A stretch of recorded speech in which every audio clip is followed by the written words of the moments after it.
185milessouth.com.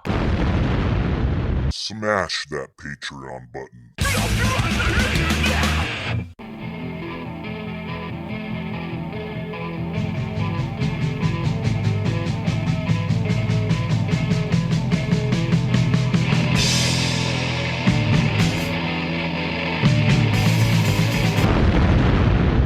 "185 Miles South," a hardcore punk rock podcast.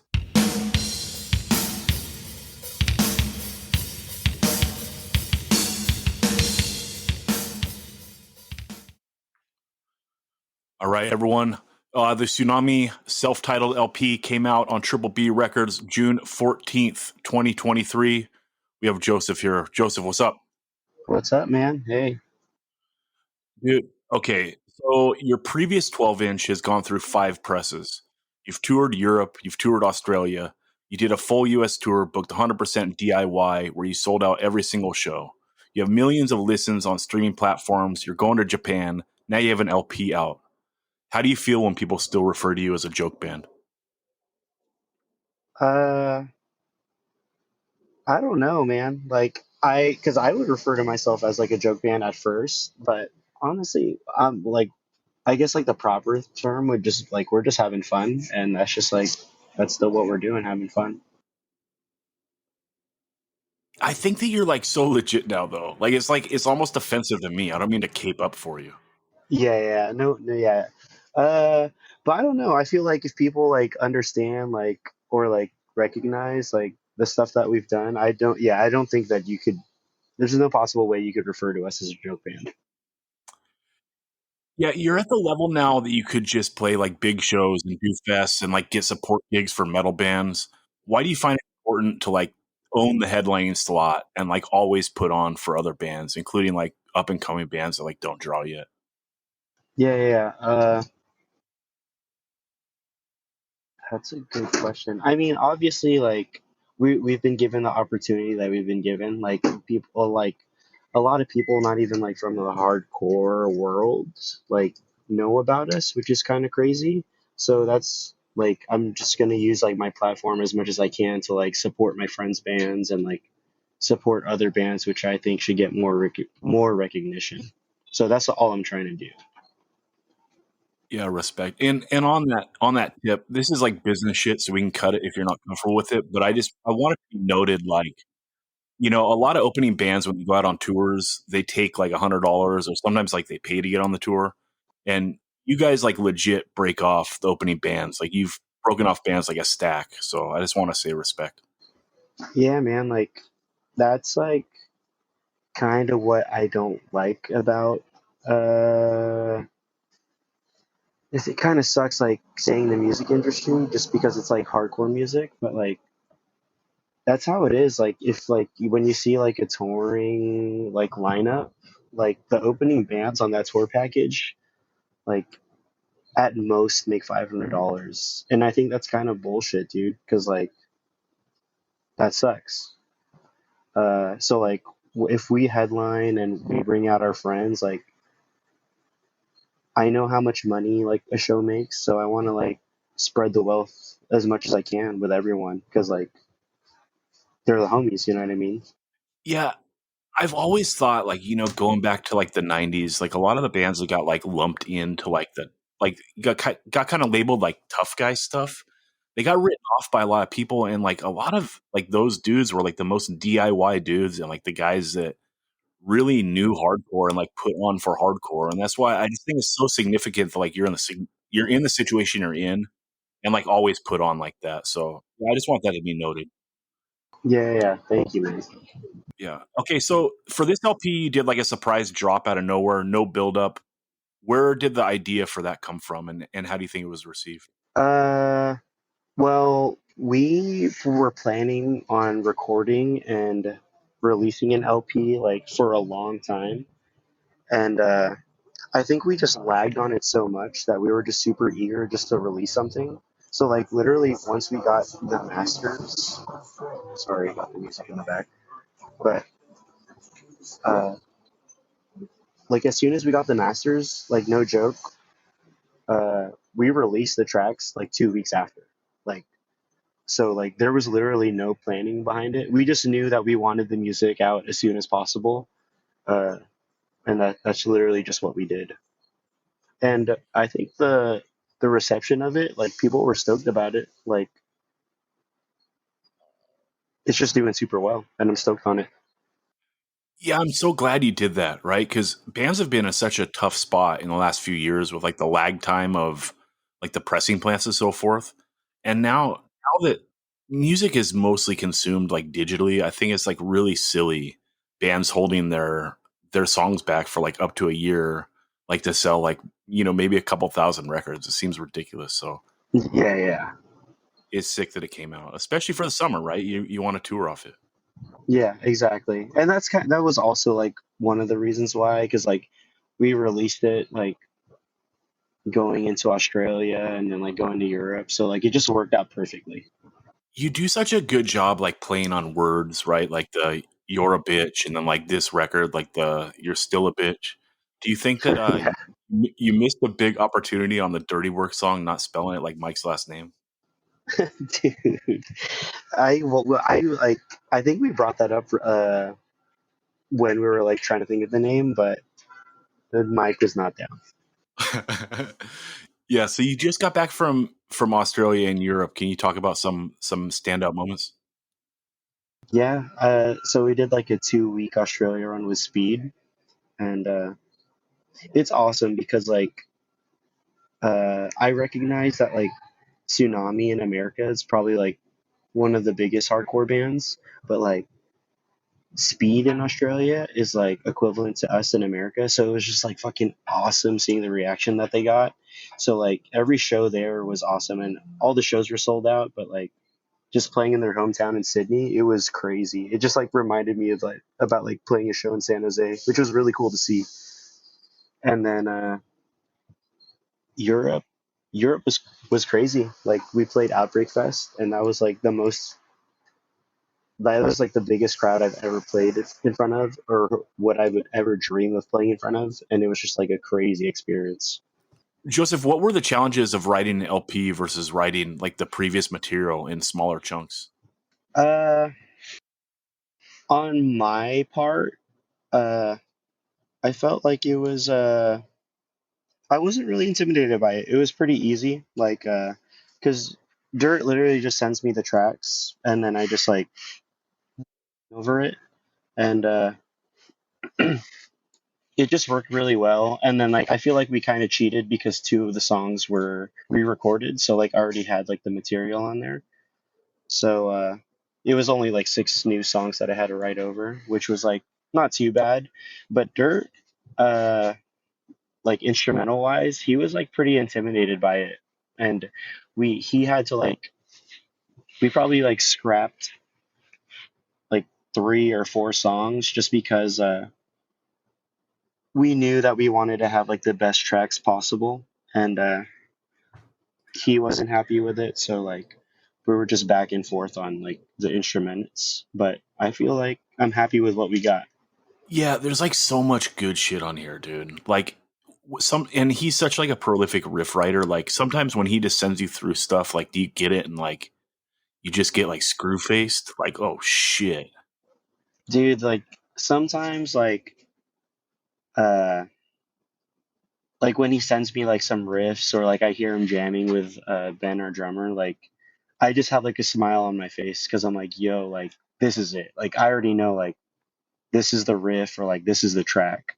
How happy are you with like the new record? Does it satisfy? Because when we talked like a couple years ago, you were like setting out to do like one of the best Beatdown LPs of all time. Like so, now you've done it.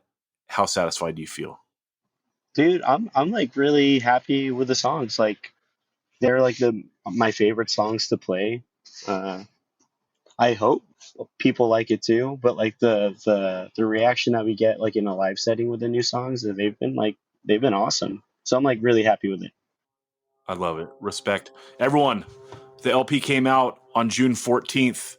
Sunami, self titled LP, Triple B Records, handle business. You know, I got two copies. You got to get two or three. And Joseph, thanks so much for taking the time. Hell yeah, thanks for having me, man.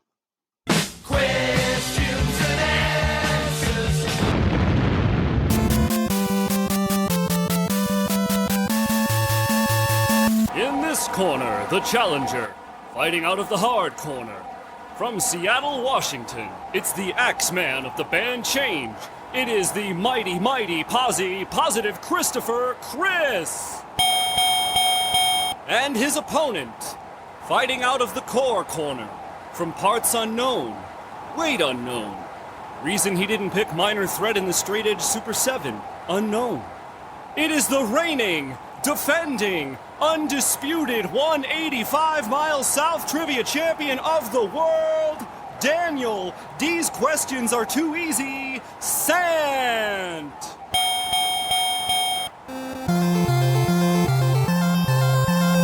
All right, and the first question goes to Pawsy Chris.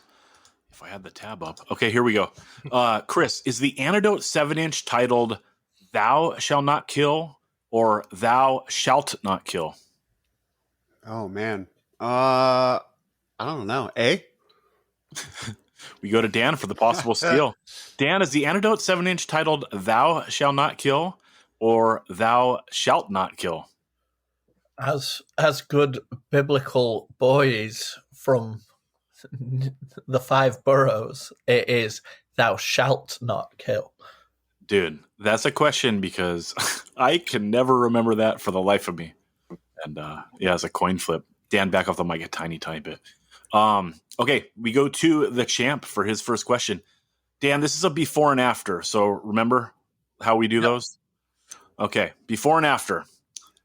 A band who put out the LP Group Sex in 1980, and the establishment who called George Costanza. Let me say this all again. Okay. All right. I think I already know it though. Hold on. Though. All right, we go to Dan for his first question.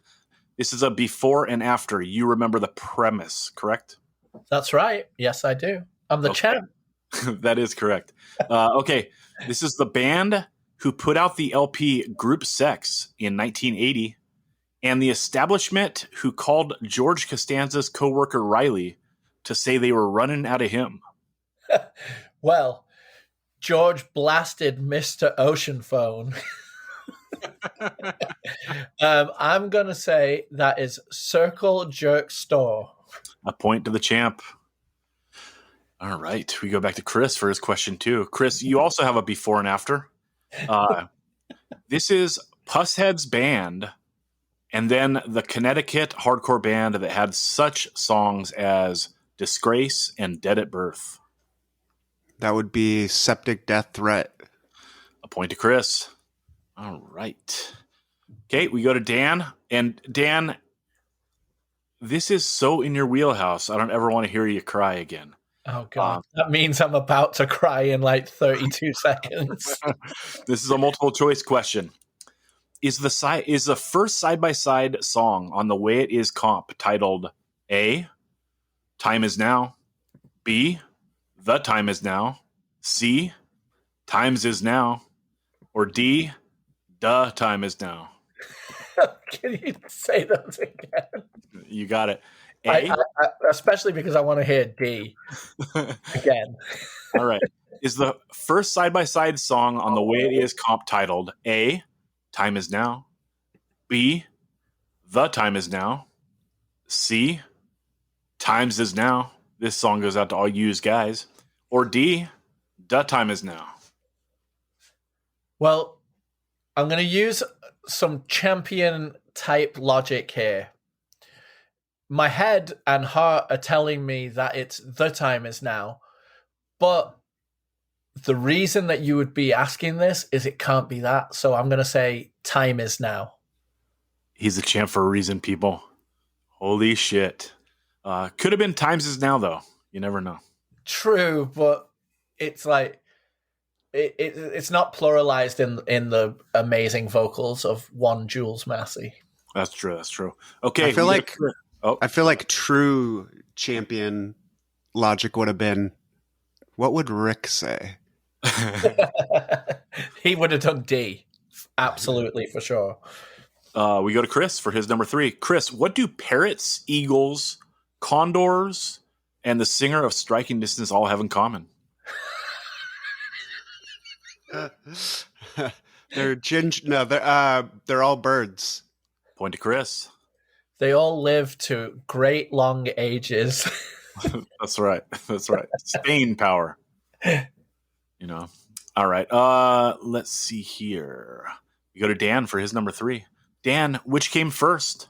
The For the Sake of Dedication compilation or the Double Decker Taco at Taco Bell? I'm going to go with Europe on this one. I'm going to say For the Sake of Dedication.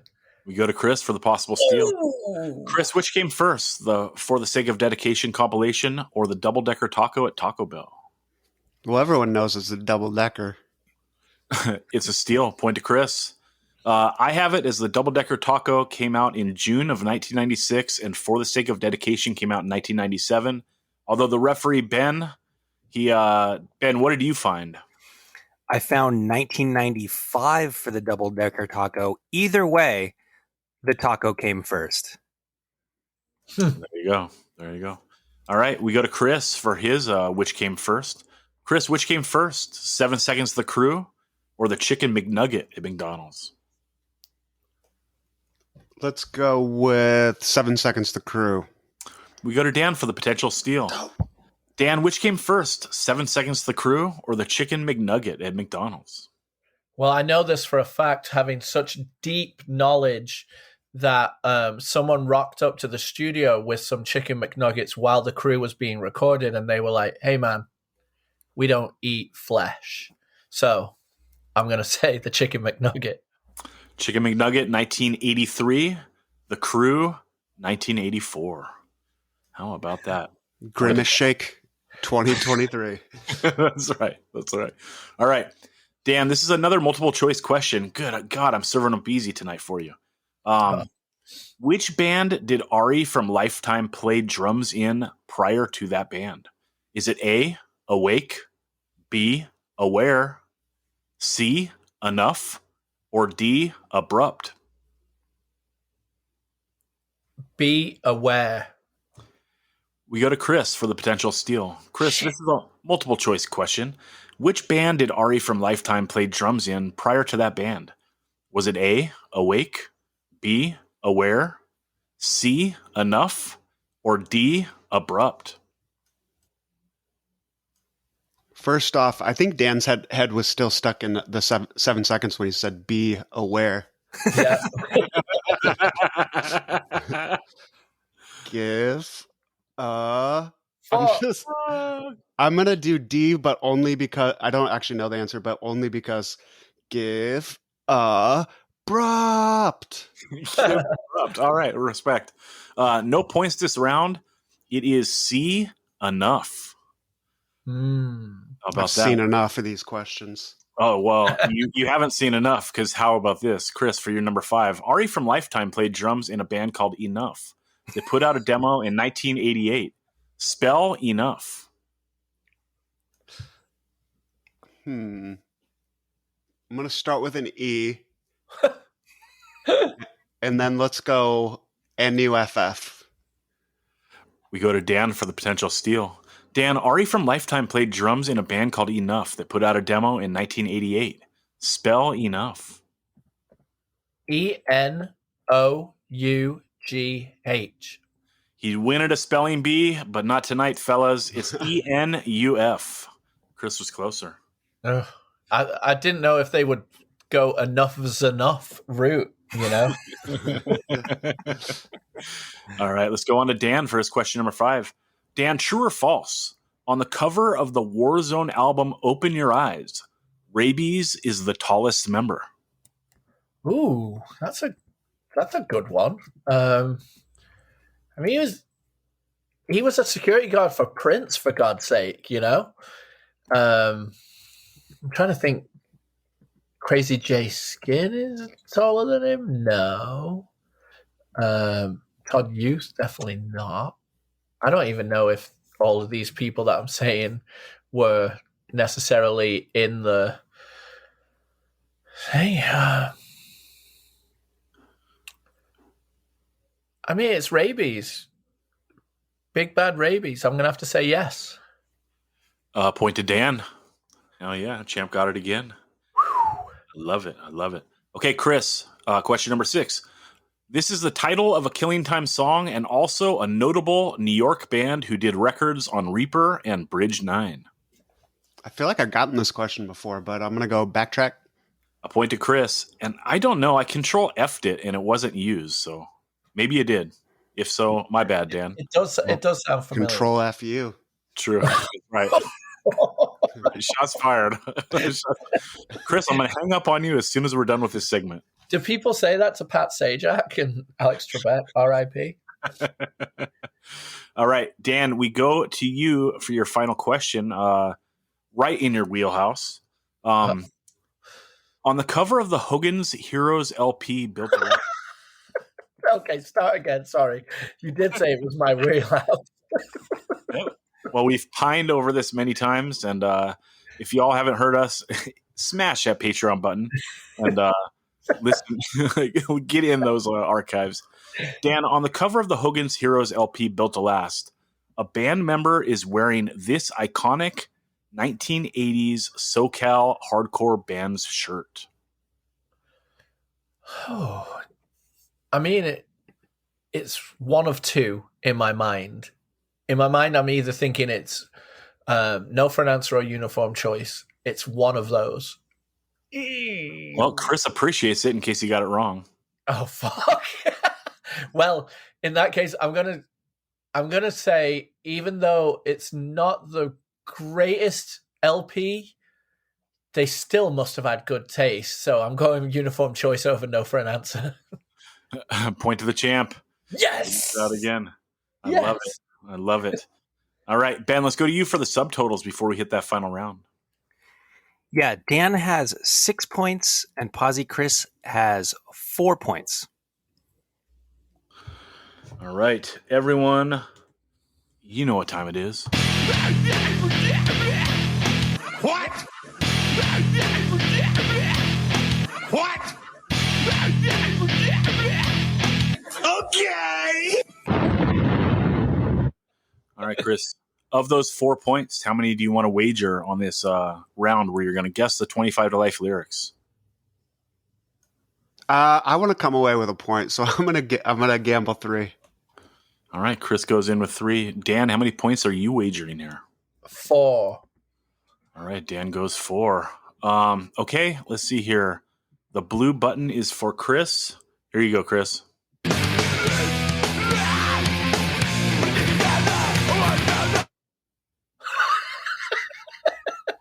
It feels like it cuts off halfway through. Here we go.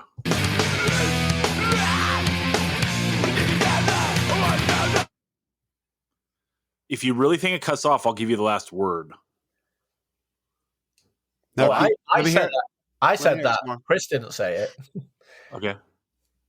Chris, do you feel like you're being cheated out of the last word? No, I think I have the last one. But the first 2 are the hard ones, I think. Here we go. 2 times in a row.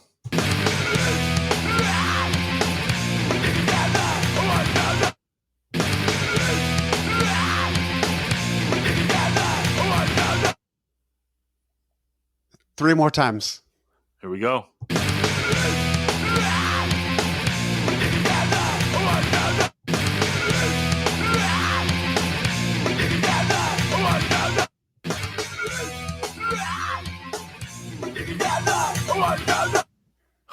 Ooh, that last one went under the water.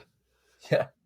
I'm gonna guess in these times we stick together one another. So close. Oh, fuck. So close. Chris, this is the second time you've gotten so close. It's this time we stick together, support one another. Everyone come up front, sing along.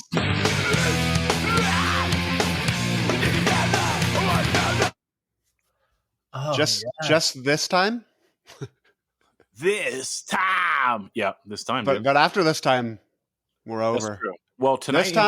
This time we stick together, but after that we're through. This time in the room, dude, until it gets clipped and put online and someone calls you gatekeeping, you know? Okay, we go to Dan for yours, and you have the teal button. Let's see here. Okay, here we go. We all stick together.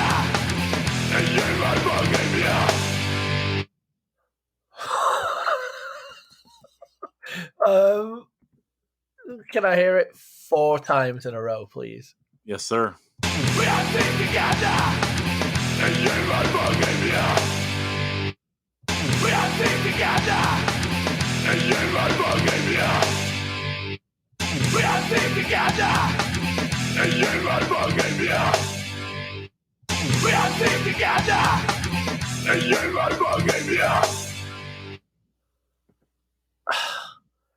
I'm like right there.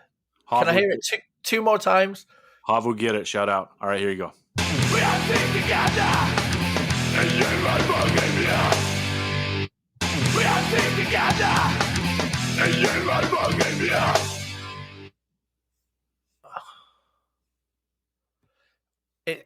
It definitely says we all stick together.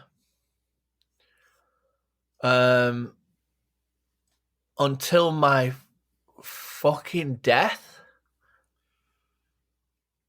Almost. Well, not as close as Chris, but we got to stick together and share our fucking views. Everyone, come up front, sing along. We got to stick together and share our fucking views. We got to stick together and share our fucking views. To be fair, Rick, you did previously say just this time. That's true. These are both off Dan's favorite song too, "In the Hate," Violence Fade. Oh, I do love that song. Yep. You were just in the eye of the storm, dude, and couldn't pull it out. It's so funny. It's like, instead of we gotta stick together, it really sounds like he says we all stick together. Yeah. Chris, if Chris was like one word off on his, we might have had to give it to him. Because he's 6'2". 6'2". What you gonna do? That's right. Okay, Ben, let's go to you for the final score. So Chris had 4 points. He wagered 3. He did not get it correct. I don't blame him at all. Boy, he got close. So he ended up with 1 point. Dan had 6 points. He wagered 4. He came really close too, but no cigar. So he ended up with 2 points. Dan remains the champion. Dan Sant, undefeated, 185 trivia champ. Holy shit. He did it again, people.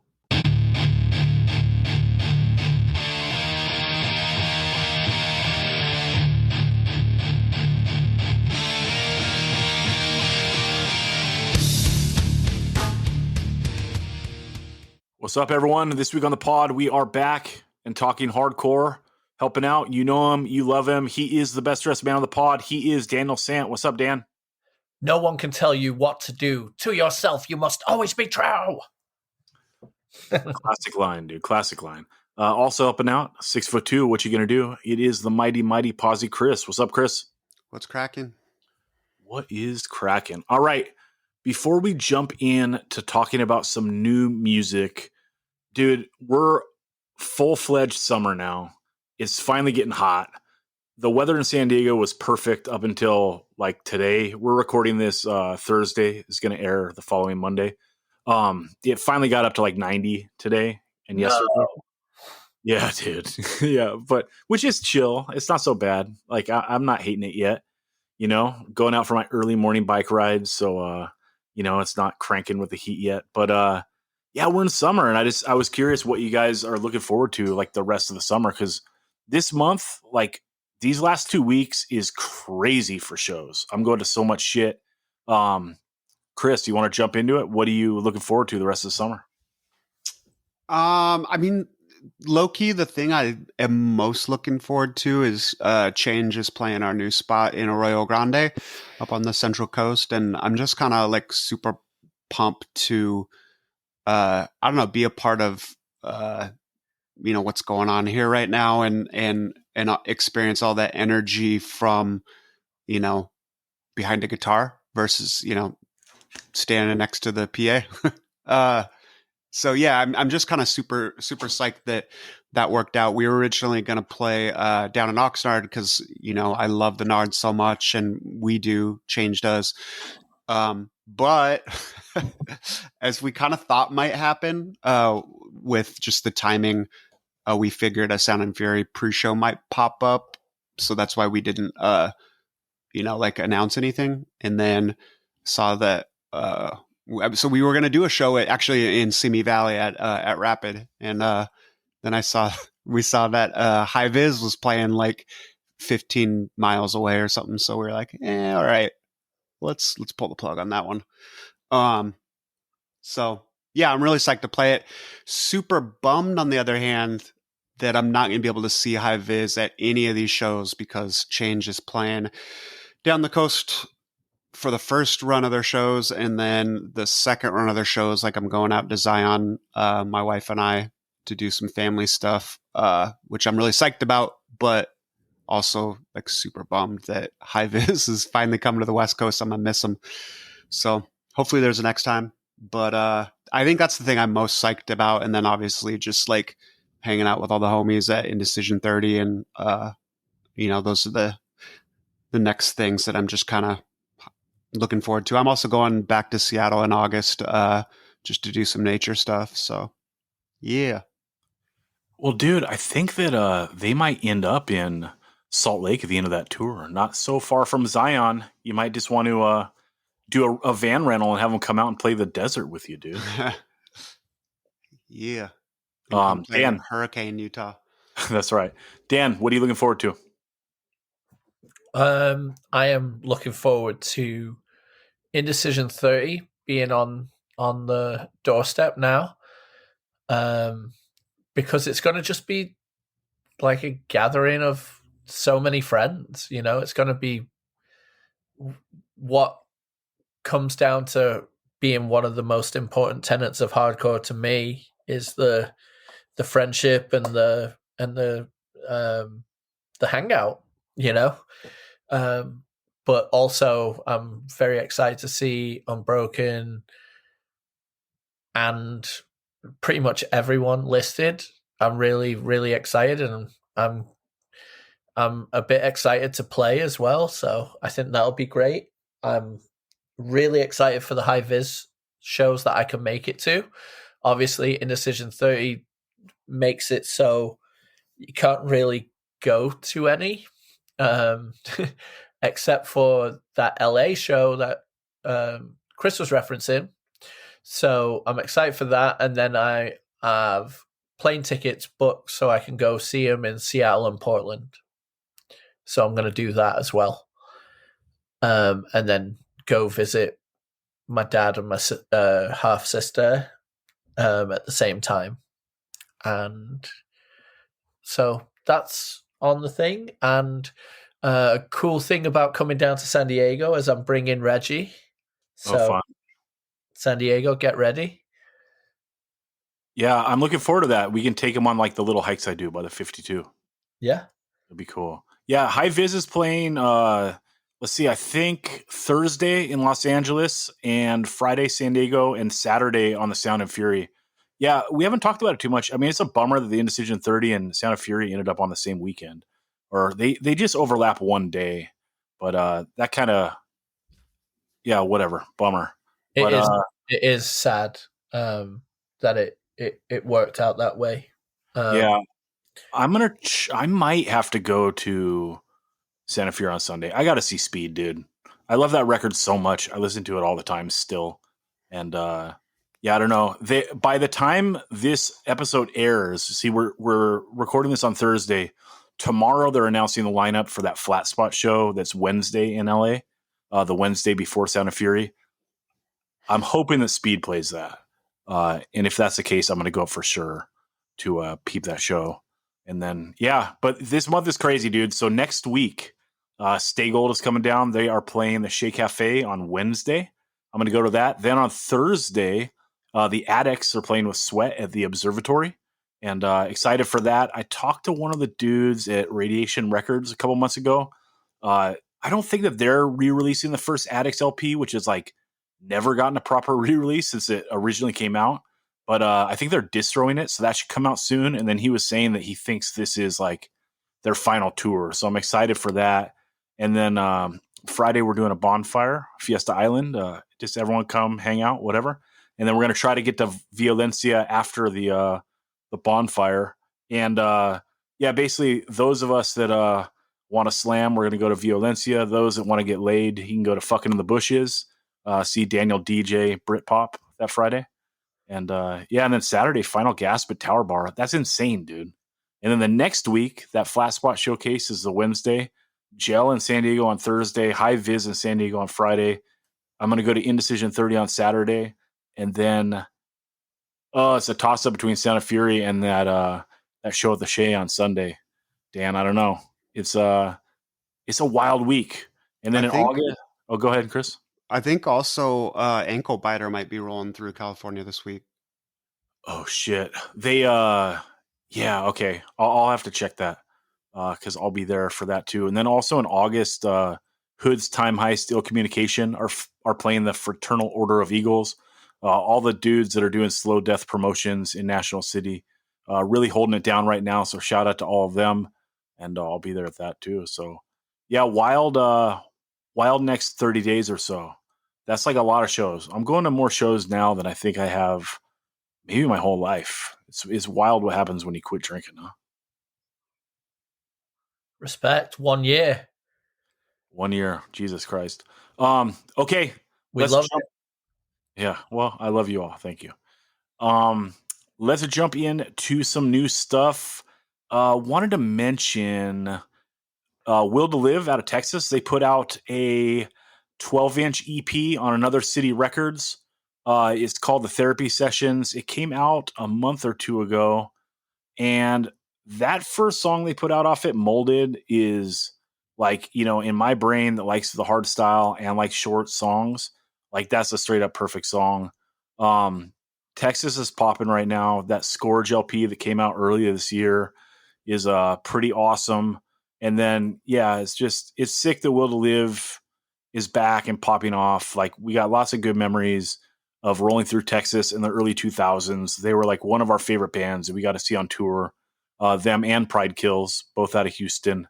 And it's just sick, Texas making that mark, with Iron Age, Bitter End, Power Trip, all that. So much respect. And Will to Live, like, they really have a piece of that Texas hardcore history, like all the bands that came after them owe a lot to them. Because, like, they were one of those main bands holding it down, like, right around 2001, 2002. Like, they were the band. So, what's up? Sick that they're doing it still.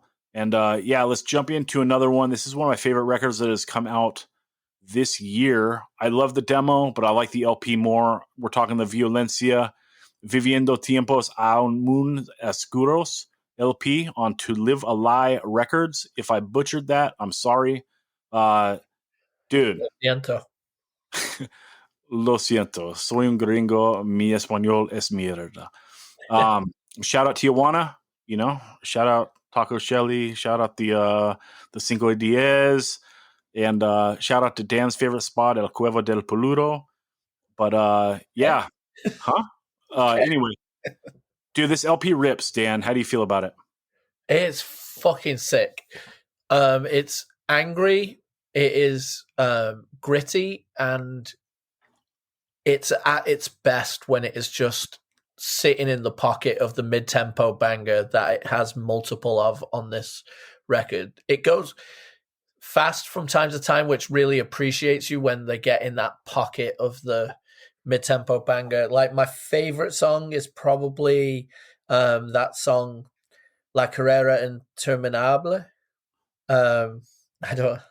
I may have Frenchified that a little bit, but that song is so good. It's got so much stomp, like so much great stuff. I've got one little complaint about the record though. It's like the kick drum, I wish was recorded in a more punchy fashion, I suppose, because there's a few parts on this where the kick drum like goes by itself, and if it just had more of a it just would add to the insanity of the LP. But it is really good. It's great angry hardcore, like And yeah, it's a big step up from the demo, which the demo was one of our favorite things of last year, right? Or is It it might have been 2 years ago. years ago? Yeah, at this point, yeah. But there's not a dud on this record. Like all the songs are good, but the ones that I really love are the ones that are the tempo that just capture like where this band is truly in its sweet spot.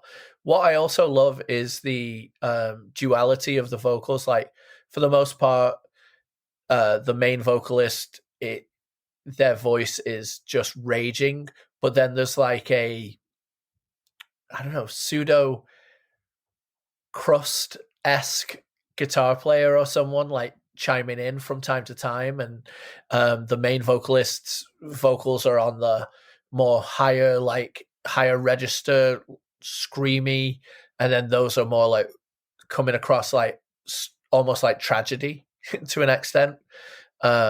And they work really well together. It's a fucking killer LP. I'm glad to hear that you like the mid-tempo stuff the most, because I think they're at their best when they're fast. Although I do think like that mid-tempo song, the La Agonia de Vivir, is very like suicide file-y, which is sick, and that's like kind of different than the other mid-tempo songs. I think they're at their best when they're doing like the super fast, like the scissor beat or the dicka dicka. And they really tap into something special when they go like with the dark vibes, like that euthanasia or like the nuda vita, like the euthanasia when they go like and then into like the scissor beat. It's wild. And then that nuda vita, like it's like pretty fucking dark, and then going into like that scissor fast. It's like it's a wild juxtaposition, and I think it's like their most special sound. I can't believe I'm calling for more goth, but I am. And I think if they lean into that, like they could really do something special. If I was, I kind of back Dan's sentiment, not necessarily on the kick drum, but I don't love the way the drums are recorded, but it doesn't take away from it too much for me. And if I was being super critical Chris or dissenting Dan, I think that I like the intro a lot, but I think it would have been sicker if it like led into something. It's kind of like the intro is just on an island by itself, and then it like starts the next song. I think it might have been a missed opportunity to like build into something epic. That'd be that. But overall, I love this. This is one of my favorite records of the year. I was really looking forward to it. I got it, and it's great. I've listened to it on record. It came in the mail. Super stoked. Chris, what do you think about this one? Well, first off, I gotta say, if there's a critical Chris and a dissenting Dan, I'm trying to think of what the Z sound Zach would be. Oh, that's positive Zach. Just all the time, dude. Zany Zach. Xenophobic Zach. Yeah. Yeah, dude, I love this too. It's a great record. It's funny. Dan thinks they're at their best when they're in the mid-tempo. Zach thinks they're at their best when they're in the fast. I think they're at their best when they're slowing it down and getting like almost stoner rock vibes. So I don't know. It's just kind of cool that we each have kind of a different favorite in this. But I think all of those components need to be there for those other components to shine so much. And I think that's the formula that works so well for them. I think like they have a shirt that says something like, "This is not power violence, this is Tijuana hardcore." But there's a lot of power violence in this. Like it's certainly, I don't know, power violence kind of has to be like the most gate-kept subgenre in hardcore, right? Like I feel like power violence fans have maybe like 5 bands that they agree are actually power violence bands, and everything else is not power. Well, it's technically not power violence because they do this. Meanwhile, we're saying like melodic hardcore can be anything from like Turning Point to Touche Amore to like Stick to Your Guns. But I digress. there is a lot of power violence on this, and there's one song in particular. Which one is it? I don't remember which one it is, but there's a song on here that is like straight up power violence, and then they get to the back half of the song, and then it just goes into some Black Sabbath ass riffs, and it's so sick that they're just like not afraid to take it there, you know. And I agree with Zach. Like I think when they get more moody, like when it gets more in that like almost tragedy-esque vibe where there's a little melody, they're slowing it down and getting really moody and goth, that's when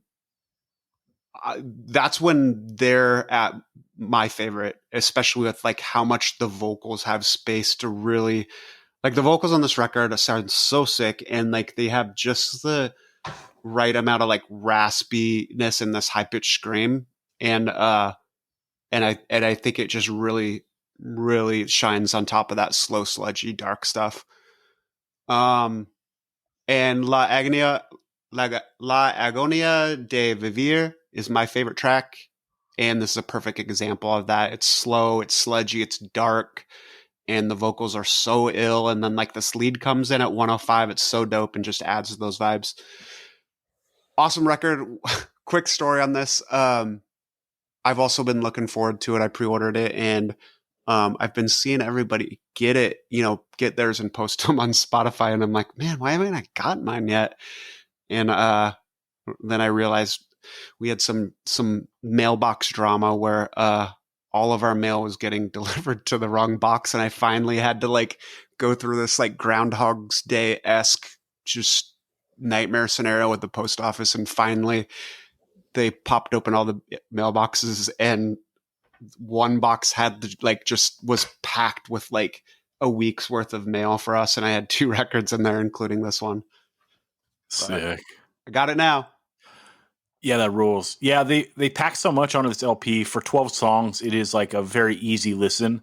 I've listened to it, I don't know, probably 10 times leading up to this, and I haven't gotten sick of it. And if we were doing a side A, side B, I think I might be side B. Like, I think this thing brings the heat late.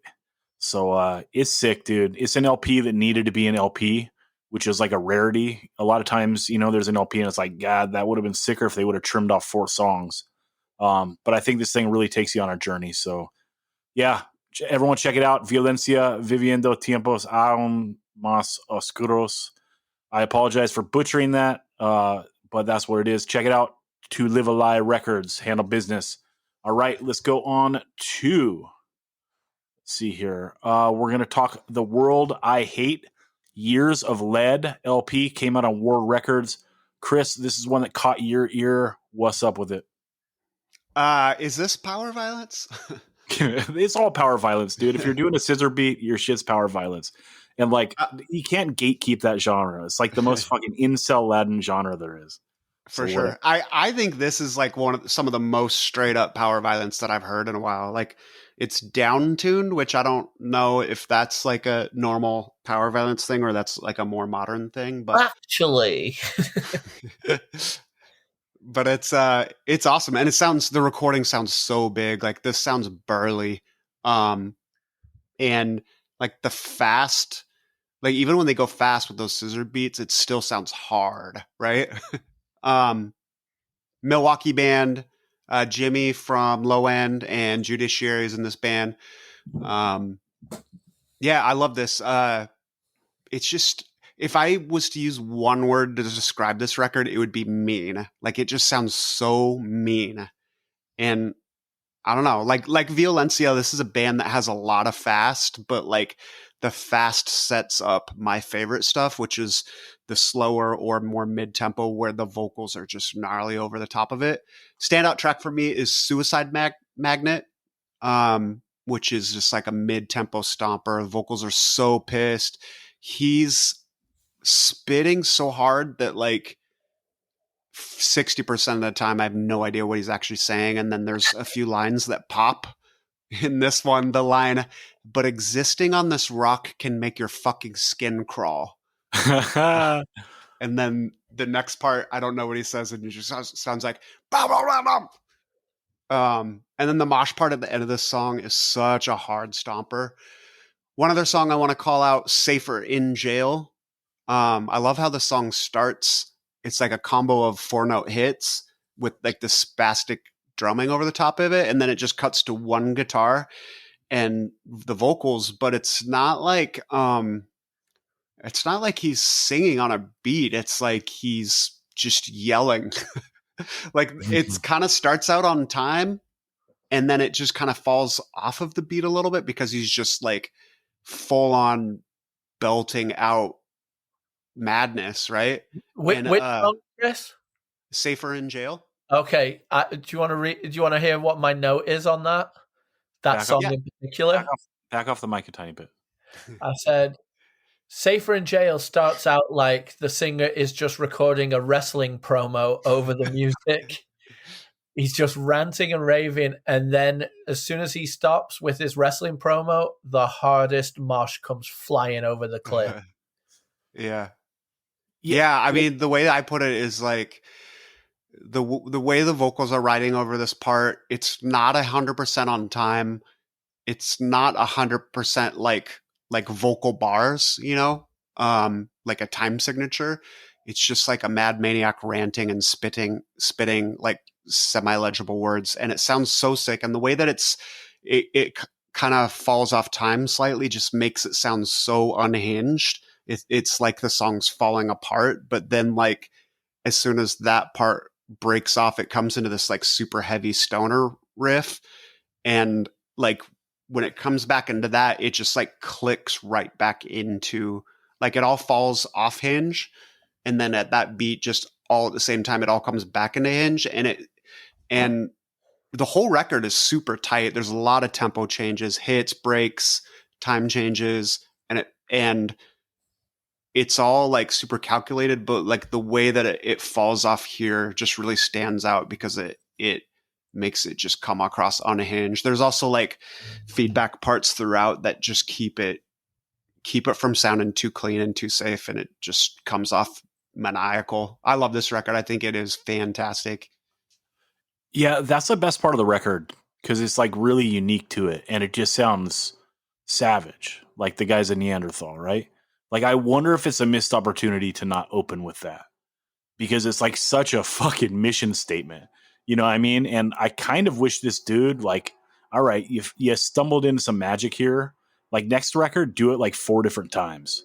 Like have it be your thing, like this band, because it sounds so wild. And Chris is right to have that part that's like so unhinged, you know. And it's like it doesn't sound like this at all, but it has the vibes of like, you know, early Suicidal when like Mike is like kind of ranting and rambling, and you get like that tense feeling that like you know something is coming, you know, like you're kind of like going mad with him. Like it has like a little bit of that vibe, and like they tapped into something special there. And yeah, and to come out of that into something super tight is spectacular, you know. And it would have been sick like to have that and go into a fast part, you know. Here they did going into like a mosh part. They could do it going anything. Just do it more, dude. It's fucking sick. I think.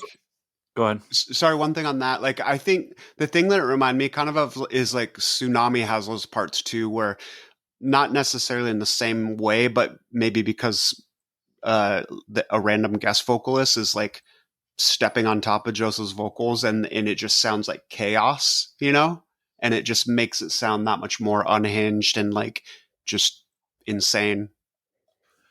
Yeah, they're true YOLO parts, right? Where, you know, if you had like a engineer, he like, you know, an engineer that wasn't into fucking hardcore, you'd be like, well, I don't know about that part, guys. You might want to dial it back.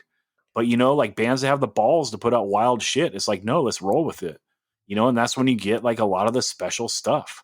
I want to echo Chris on like the recording here. This recording is so good. It's bright.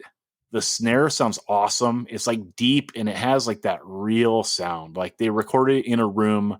They got a great snare tone. It's super sick. This is going to get compared to Infest a lot because the singer sounds a lot like Joe Infest. But musically, I don't think it is. It's just his voice is like that. And they do a fair amount of scissor beat. But if I mapped out this record, you know, and made a bunch of columns and was like, okay, they have this many regular fast parts, this many scissor beat parts, this many, slow parts, this many two-step parts. Like I think the record would be pretty even. It's not just mostly scissor beat wildness, although that is a backbone of this. I also want to say like they put some real thought into this. Like first of all, I think the album art is sick, and then also this is sequenced really nicely. Like I don't love this kind of music at all. Like there's no part of my life that I really want to listen to this stuff. When I used to like to listen to stuff that was this crazy, it'd be like if there was like, four of us loaded into a car and we're going to a show, you want to listen to some wild shit. But I don't know, there's just no real moments in my life that I want to put on something that sounds like this. But like, I mean, I can sit and listen to this and like be like objectively say like this is really good for what it is. And the sequencing is so nice. It's easy to get through this record. And then there are some like places on this record where they go the extra mile, like that Remove Blood song, how it goes into On the Wall. It's so seamless and just works so nicely. So shout out. This is a great accomplishment. This record is really awesome for what it is. Dan, what did you think about this? I really liked it. And I don't necessarily like a lot of like heavy power violence-y scissor beat parts, really. And why this does it for me is because the recording is so good. And then the mosh that the band brings when they either slow it down or lead you into a part that is just excessively like, it's not like fully groove laden, like Hold It Down or anything like that, but it has its own like kind of just swagger to it on those parts, on those like it's really good. And then I'll echo your part where you said he sounds like Joe Infest, but he also sounds like Paul Bearer as well, a lot, especially on the ranting parts. Listen up, punk. Yeah. And like the Liberal Snuff film song as well. He sounds like Paul Bearer a lot on that song as well. But it's really good and it is recorded so well. And it's you look at it and you think like, oh, there's quite a few songs, and then before you know it, the LP's over, and you're like, shit, I want to listen to that again. And they do the trope I like a lot, where they name the band in a line in the first song, Progressive Plantation. Like, they're like, this is the world I hate, So, respect, I like that. But yeah, it's really good. I think most listeners to this podcast will really dig this record. Hell yeah. World I Hate, Years of Lead LP, War Records, Handle Business People. All right, moving on. This is a band called Motorbike. They put out a self-titled LP on Feel It Records. Discovered this one from the Sorry State newsletter, and everyone should check that out if you don't already. I know like sometimes I hear people say like, oh, it sucks there's not zines anymore. They kind of like exist in like these weird pockets. Like the Sorry State newsletter is so long, like, it really does have like that zine feel. I love like getting it in my email and reading it. You know what I mean? And I discover a lot of the music that I like because of it. So, yeah, sick. And in turn, we talk about it here for you. So, yeah, shout out Sorry State. This record kicks ass. And, the playlist I made for this podcast, this followed up the Violencia and the World I Hate. So, like, this was like a nice sounding record to come after those two, which are so brutal. This got compared in the write-up to Split System, which is one of my favorite LPs of last year. And I get that a little bit because like that opening track, Motorbike, it has a lot of like that one string like lead riffing, ding ding ding ding ding ding ding ding ding ding, that kind of stuff. It's sick, dude. It's like it feels good. Dan, what do you think this sounds like? Like I don't know what to compare it to. It sounds like a a cross between like Jonathan Richman and Modern Lovers' like first record meets like a dirty version of the Hives. Yeah. It's very.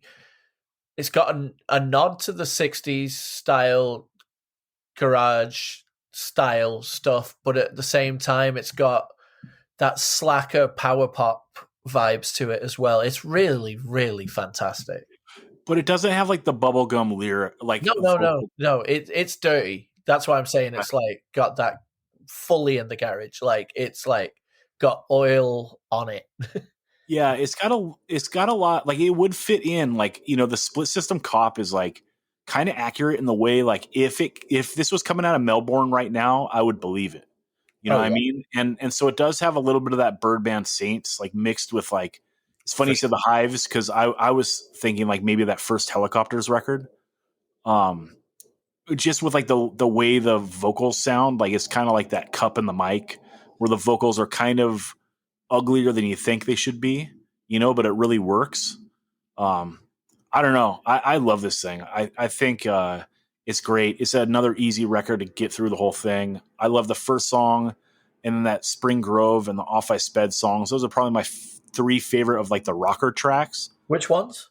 The first song, which is Motorbike, the song Spring Grove, and the song Off I Sped. Those were I didn't put those as my favorites. Okay, well, those are my favorite as rocker tracks, but I wanted to call out the song Potential Ride because just like the Violencia, when I think that they get really special when they like tap into those dark vibes, this was such a nice like right turn here or left turn, I guess. Because like this has like a very Joy Division-y ass like verse. And it kind of came out of nowhere and I was like, oh shit. Like what a cool like sidebar to open up here for like this record. And like them going there is like, damn, that's sick. And I want more of it. I don't know. Dan, what do you think? Yeah. That definitely has, it's interesting you say Joy Division. It definitely has like a PIL sound to it too. The way that he's like kind of backed off the mic and he's doing a more snotty, like almost like post Pistols Johnny Rotten to an extent. There, it's so good. And yeah, there's a lot of atmosphere on that song. My favorite two songs are that one and the next one, Pressure Cooker. That song fucking rips. The guitar on it is so good, and I love that he's I'm in a saucepan. Like, yeah, it's just so cool. It's really good. I would say that the thing that makes this so good is that I felt like there was no like lull in this whole thing, and when a band is doing extremely I won't say one note, but when they are they've honed a nod to a different era in sound that they've built around that they're doing. Sometimes it can become a little one note, and I didn't find that with this release at all. I really, really enjoyed every song. And you know what it also has is a little bit to it compared, all the things that we've said.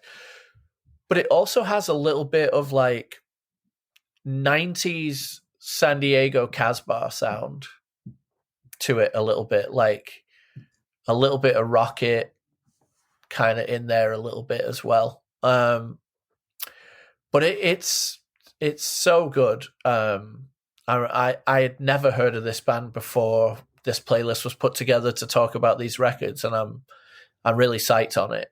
I listened to it a lot in the last couple weeks, doing my walks, and in the, like you say, in the flow of what we've been reviewing, it is a nice little, like, I don't know, palette cleanser to all the hard style, or not even necessarily that it's hard style, but to all the extremely aggressive sounding music, like to go like with some twangy melody,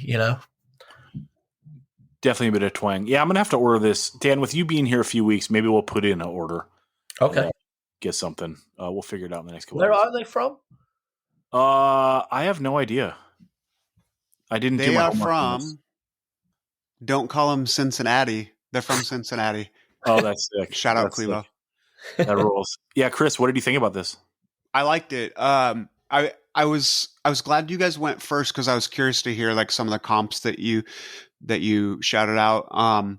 Interestingly, I kind of thought about the Hives too, although it's a lot like dirtier. And like Zach said, like backed up the mic a little bit.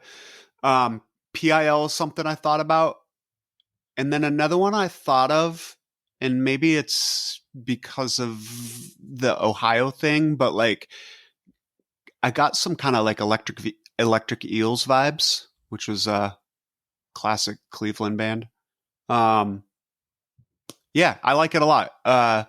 Somewhere between, I think Ben and Todd Jones coined the term single coil punk, or Ben likes to talk about it, which I think makes sense. And somewhere between that and just straight up rock and roll. That opening riff on Motorbike reminds me so much of something, and maybe it's that split system, but or maybe it's just them, and It's almost Don't Fear the Reaper. I was gonna say maybe it's just like it's them, but it's so good that it sounds like it's got to be lifted because it's just too good to be original. But I don't know, dude. I'm telling you, that's real. That happens. Like sometimes you hear a song that is like so sick, and you're like, I had to have known this song my whole life. Yeah, you know what I mean, for sure. Next time you listen to it, though, think of Don't Fear the Reaper, because that's what it sounds like to me. All right, I will. Like Dan, my favorite track is Pressure Cooker. Just like it's so simple too if you break it down, but like there's this build up at the beginning that is it's kind of a long build up, and just when you're getting to the point where you're like this build up might be too long, like right before you get to that point, they bust out of it with like a couple choked hits to bring in like this driving beat on the same note.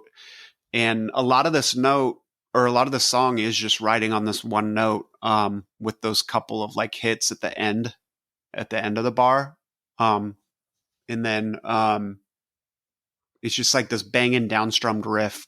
But there's like a walking bass line over the top of it. And the vocals, I'm in a pressure cooker a few times. At 053, a really cool lead comes in over the top of it. Super simple, tasteful, but like it just gives it another element. And then the end of the song, it has like a cool little key change. Maybe not a key change, but like a new note at least that it introduced that kind of makes it changes up the vibe a little bit. But yeah, this is a really cool record. I'm psyched to listen to it more. It came out last month, so just in time to be that summertime anthem. Now I need to get like a motorcycle or a convertible at the very least, so I can just cruise with the top down and the wind in my hair. Well, Dude. Also on Pressure Cooker, Chris, that riff when, like you were saying, like it's driving and then it does that riff that goes banana, banana, banana. That part's so good. It's been in my head for the last 2 weeks. Yeah, it's really cool. It's really good. Yeah, I listen to this when I'm riding my bike and almost get run over by all the e-bike idiots. It's like, you motherfuckers, you don't deserve this motorbike record, e-bike bitches. The fuck you riding on the boardwalk for? They shouldn't be popping Molly and riding bikes. All right, everyone, that's Motorbike. The self-titled LP came out on Feel It Records, Handle Business. Okay, let's move on to a band called Soul Blame Demo 2023. Dude, we got to talk a little hardstyle on this episode. And these dudes are hard. Dan, I thought they were UK, but you said they're Belgium. Is that correct? Yeah. Did you think they were UK because of the sample on the third song? I think so. Yeah. And then I was like, okay, well, Dan loves when we talk UK shit. And like, it's always good to find you allies, in case you end up on the wrong side of town, and they're like, oh, you're Dan Sant that always holds down for the UK jams on 185. Well, now I can have the freedom of the city of Brussels. That's right. That's right. Because we love this Soul Blame demo. It's hard style in the way that it's fusing what the hard style of today that has been so prevalent in the last 2 years, fusing it with traveling back to the origination of this kind of hard style coming out of the 90s. It's got a sound to the recording that is definitely paying homage to the 90s sound of the hardstyle, the way the drums sound, the guitar leads, really taking me back to some of those records, giving you a little Cold as Life from time to time. It's really good, and it flows really well into from part to part, which sometimes I find like bands that do this kind of hard style, like will have the points where they want to go, all right, we're going to do this riff, we're going to do this riff, and then we're going to go into this, and then we're going to slow it down and do the mosh part again, but slow. Like it sometimes becomes a bit formulaic, and the parts don't necessarily like flow into each other like a proper song does. And I feel they capture the ability of like bringing in really hard parts with also very audible, catchy vocal parts. And then I like the way he flips up the voice from really aggressive to it's not quite got the swagger of Aaron Death Threat, but to a voice that's like in the register of like an aggressive talk to an extent, like it's all I see, like instead of like being rah, rah, rah. So the flipping between the two vocals is really good. And then I love that sample that made you think it's from the UK, like someone going into a record shop, like he's like, I've got the West Coast flow for you. He's like, nah, I want that fucking hard East Coast shit. And then it goes into a hard East Coast America style, banger. And it's really cool. And the artwork's great. Just a hooded mosher attacking you with visually readable logo, which I don't know if that's a knock against it in this genre or not, but it looks great to me. And I look forward to hearing more from this band. Yeah, like the best stuff that plays the style, like it sounds so seamless the way they bounce between parts. Like this is really good for the style, which is why we're talking about it. Because Dan was calling out the recording like that it could possibly be intentional. And maybe it is intentional, but I don't think so. I think that they didn't get that great of a recording. But it doesn't detract from this too much that I think it hurts it. It's just really good. Like they're doing this style really well. That opening riff, like, so the first thing you hear on this thing is just so fucking mindless. And, and then it goes like the string bend over the top of it and then comes in on a cymbals mosh part. And then it goes into bounce. And really like what makes this stuff so palatable, at least to my ear, if you're playing the hard style, is being able to like tie the whole thing together with bounce parts, right? I want to like be able to just bob my head or bang my head through the whole thing. You know what I mean? Because like when you're just stacking mosh upon mosh, like that's cool. I get it. Like you're seeing through like the hardcore lens of like, when we play the song live, like this and that. But let's be real. Like a lot of these things we listen to, like we're never going to see the band live. Right. And we also want to like enjoy listening to the record. And so I want like stuff that I can bob my head to. And like this does it. It's sick. Also like the Cheap Talk song, little bit of Mind Force influence maybe on the opening riff and the way they come into it on like, doing the mosh over that little thing. It's great. This whole thing, like it's only 3 songs. It's a perfect length for a demo. Kept my attention the whole way through, left me wanting more. This is sick. And I like the band name. I like everything about this. Chris, oh, sorry. Go ahead. Go ahead, Dan. I was just going to say that part that you called out as a Mind Force part is like the total, like the riff comes in and the pit clears out and we know how big the pit can clear out into Belgium.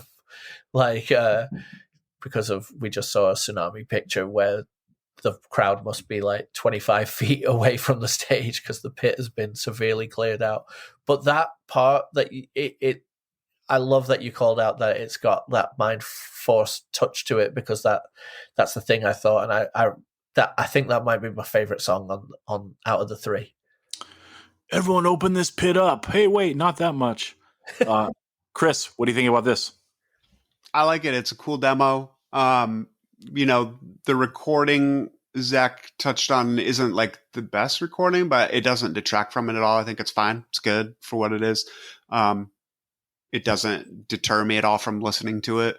Good moshcore, tuned down guitars, tuned up snare, burly vocals. I also caught too, Dan touched on this, but I also caught too that it kind of spans some eras of the genre. There's certainly some, they mentioned Mind Force riffs, but like there's certainly some like Mike Dirt-esque riffs on here. And then Dan touched on the 90s like beatdown roots, which I hear, but I also hear some like, 2000s era mosh influence in there as well. Kind of there's parts of this that kind of almost remind me of Aftershock a little bit, which is cool. I dig that band. So the singer, there's one vocalist for this band. Do we know that for a fact or? I know nothing. Okay. Cause one of the things I was questioning was, if they had multiple singers that do kind of different styles, or if the one vocalist has a lot of range, because the recording too, kind of the cadence of the different styles, sometimes they kind of like, they come out of each other like really fast and almost on top of each other, which is totally could be a studio trick. But I love the way that works. Like it sounds really dynamic. Whether it's one person or two or three or eight. I just looked up the picture and there are 6 of them. So maybe 6 singers? No. There are 6 people in the band, so it might well be that there are 2 vocalists. Who knows? Or 3 guitar. A lot of bands have 3 guitar players now. Yeah, they don't list the band.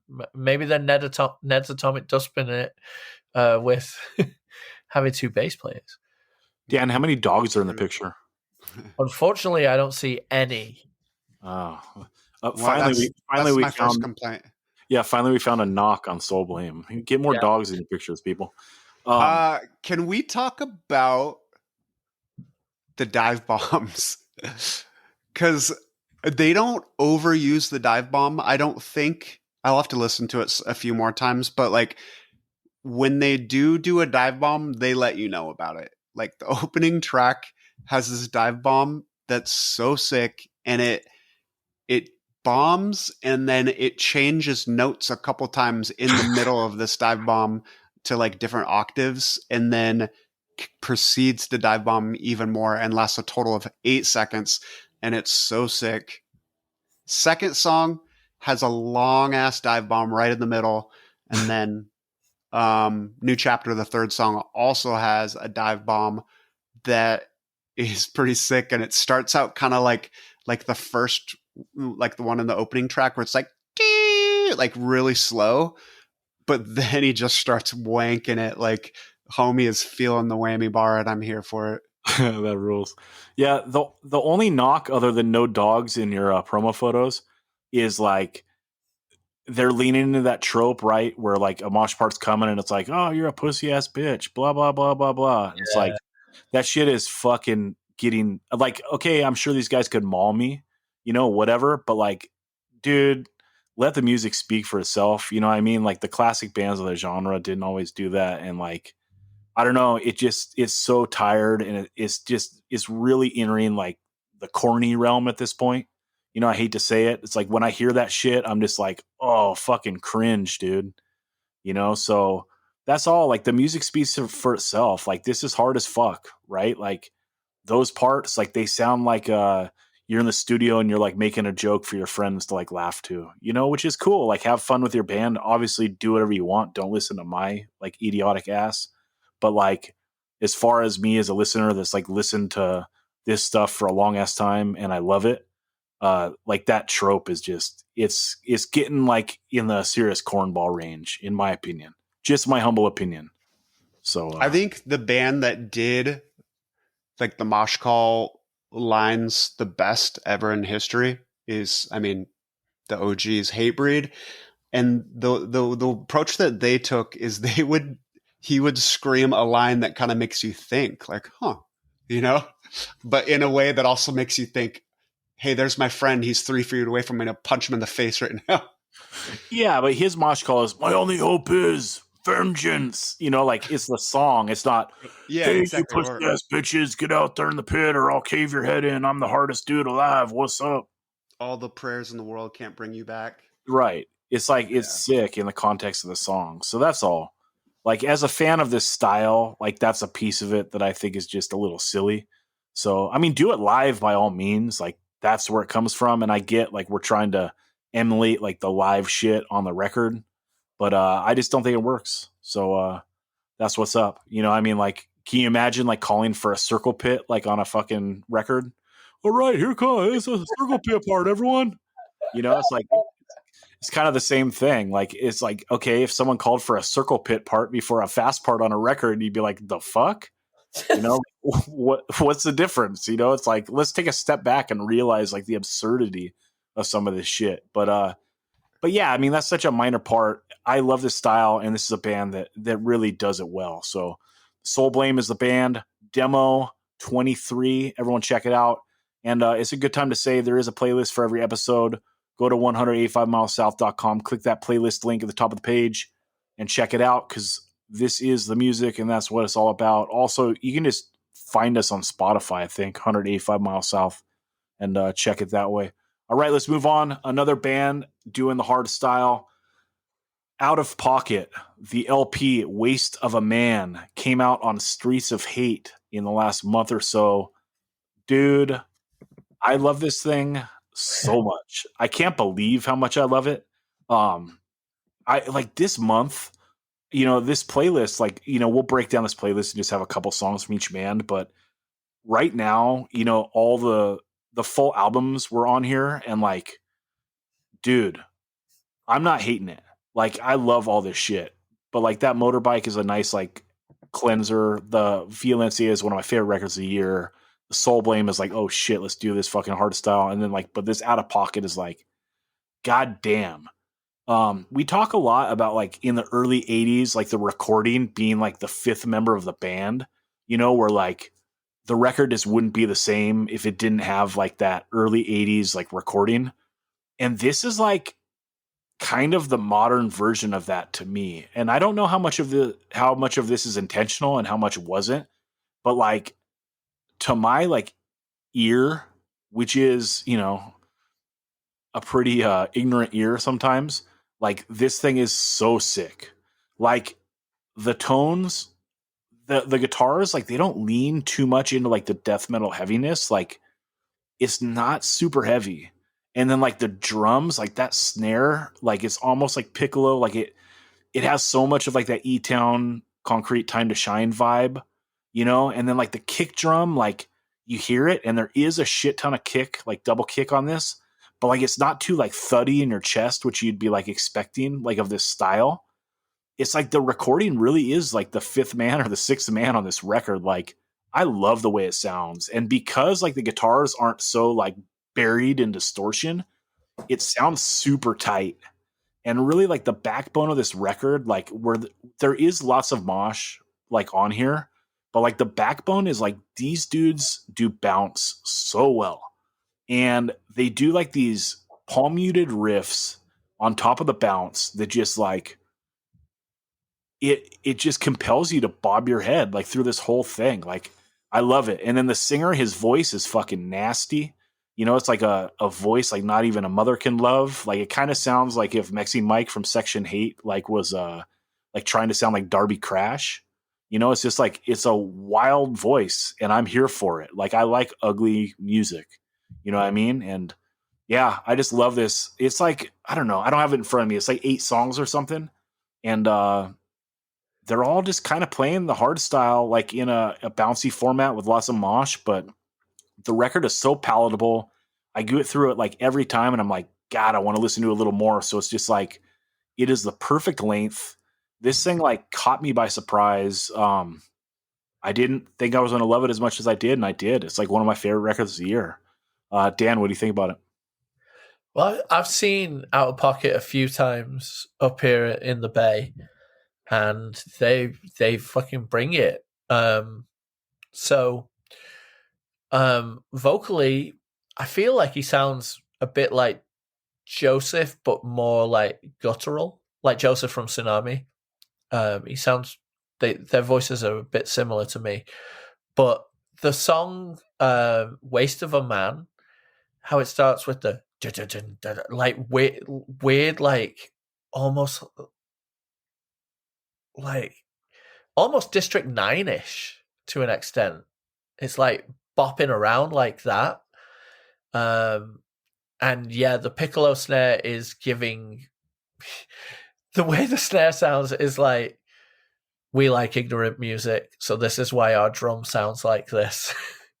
Like that's what it's giving, you know. But yeah, this thing has a lot of bounce and swagger to it. It's great because the songs aren't too long. They're perfectly in the pocket, not out of pocket. Hey. But it's really good, and I love it has an outro, not an intro, you know? Yeah, and that's that's ignorant riff on ignorant riff. Oh yeah. It's great. Yeah. There's a couple things that they do that are just getting you mentioned for the last band getting a little bit tired on the like fuck you bitch or shut up pussy, you know, all of that kind of shit.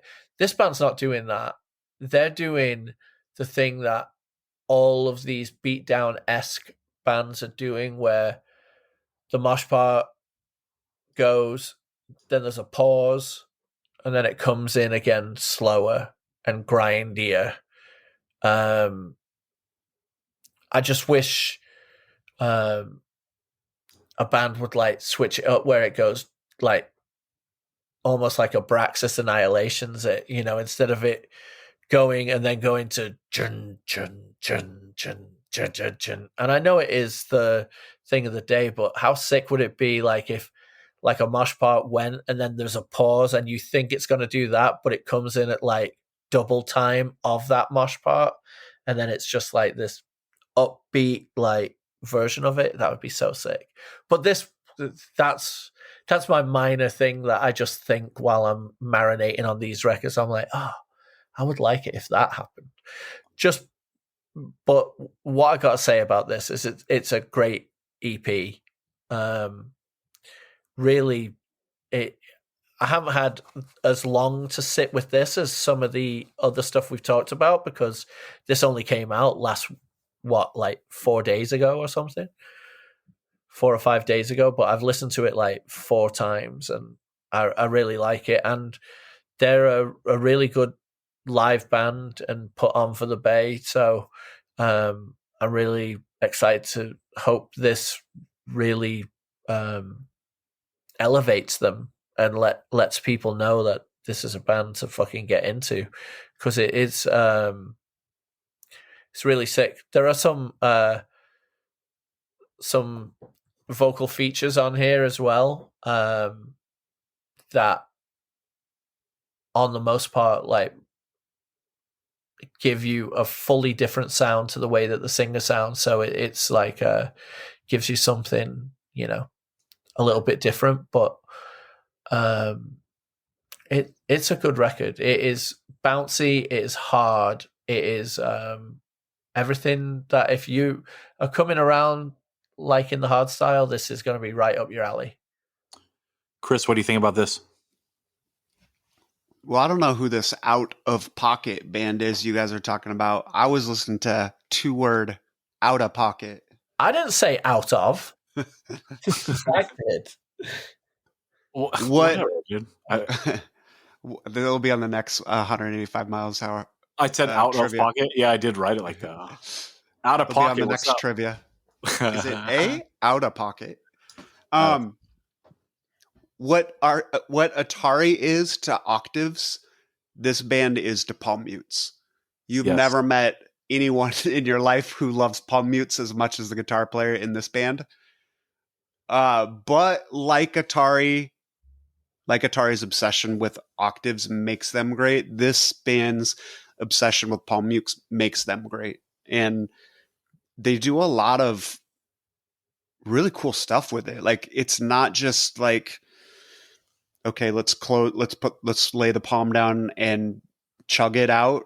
There's a lot of thought and structural patterns in these palm mutes, and it's fantastic. Like, there's flips between half-time strumming and regular time strumming and double time, and then like lots of like hanging like half beats, like changes like halfway through the measure. Like, there'll be like a palm mute riff that'll be like chun chun chun chun chun chun chun chun chun chun chun chun chun.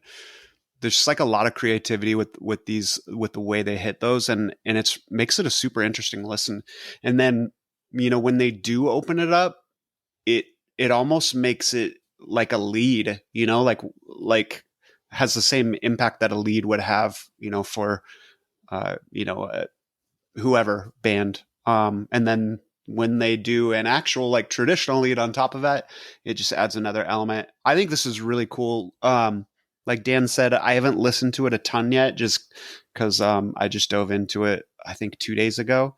But already, like, I'm super hyped on it. It's I'm definitely gonna have to pick a song from this, as well as the Soul Blame for the Crush All Weights playlist. And honestly, I might put this Out of Pocket on my my playlist that I have You just running. said For, it. what's that? You just said Out of Pocket. It's because I've been hanging out with all you wankers. But I might put this Out of Pocket on my best of 2023 playlist that I keep just to remind myself. I keep a running playlist of like my favorite records just so I don't forget about them, and as I zero in on stuff. And this might go on there. I really like it. The vocal cadence is cool. The vocals themselves are almost like a death metal growl, but the cadence takes it totally out of that. Like, it's almost like it's got a little bit of like a reek from New Jersey Bloodline bounce at times, but just a little bit more growly. I don't know. I really dig this, and I hope I get to see them live sometime. Yeah, all that palm muting, on top of the bounce, with like it not being buried in like a sludge of distortion, like it just makes it so rhythmic, and like it just gives it. Yeah, the tone really adds to it, and then just the way they're playing, like it just sounds so tight. I don't know, like in a style that in the last like handful of years has maybe to some people gotten a little long in the tooth. Like, this sounds like really fresh, like, and it's a style I love anyway. Like, it doesn't get old to me. But yeah, this is just like they're finding their little niche in like a semi-narrow style, which is just so sick. It's like it's everything that I think like the greatest thing about what I think punk is, right? Which is taking something super simple and putting like your creative spin on it and like making it your own, and that's what this does, like, to me, through like my Neanderthal brain. So yeah, I love it. Everyone check it out. It is Out of Pocket. The record is Waste of a Man. Came out on Streets of Hate. Handle Business. All right, last thing I want to get into is a band from OC. They're called Bloodstains. The 7-inch is called Antisocial. Came out on Hostage Records. This thing is like living in a weird vortex, right? Like, there's like 100 listeners on Spotify, but like the 7-inch is sold out. Like, what the fuck? If anyone has a 7-inch, I would really like one. So I'll trade you for it, or you can hook us up because you love us, dude. What's up? I really do want this. You got to try to not pop in like that, dude, because it doesn't come across. Well, you should say that I should get one for myself and Dan. Okay. One for myself and Dan, and Chris probably likes it too. So how about a round, and one for Bedge too. So 4 Bloodstains 7 inches, please. Yeah, this thing is so good. It is like perfect 1981 style OC hardcore punk, right? Like mixed together, like that first Adolescence LP with the first Agent Orange LP, the first like Social D LP, and maybe even a little bit of the Wipers, like that lead on the first song, Antisocial, sounds a little bit like Youth of America, maybe a little more simplified version of that. But good God, man, this is fucking perfect 1981 OC punk.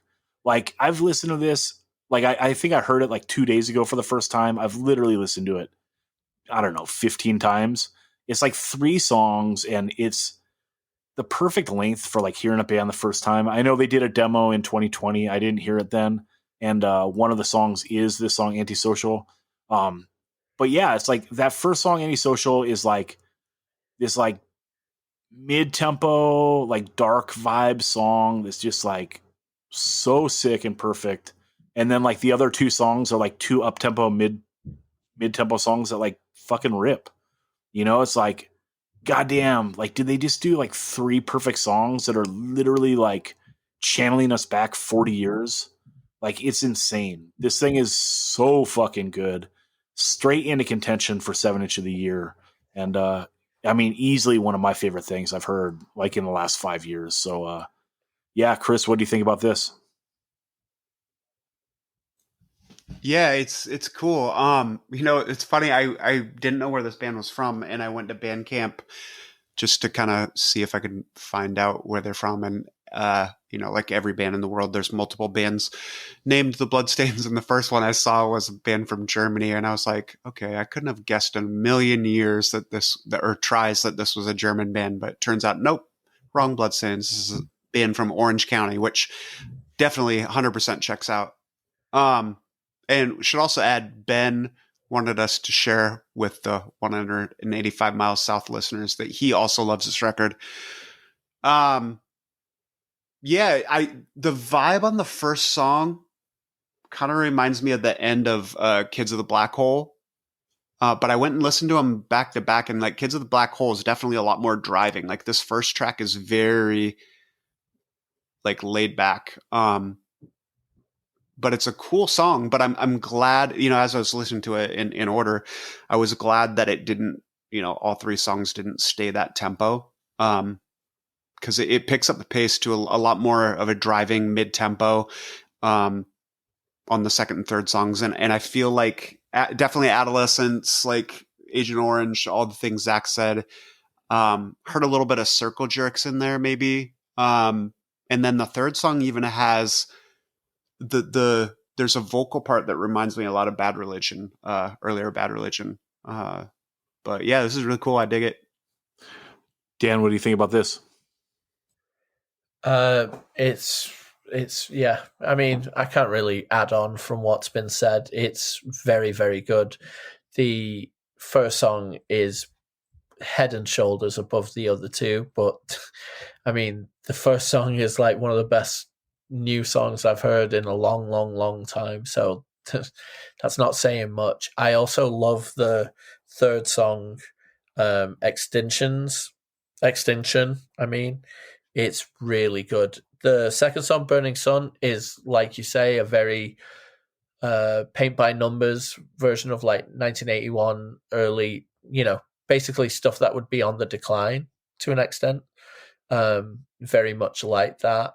But the first song, like, I'm anti-social, and it's crazy because when is a chorus just repeating the same sentence like 4 times or 8 times?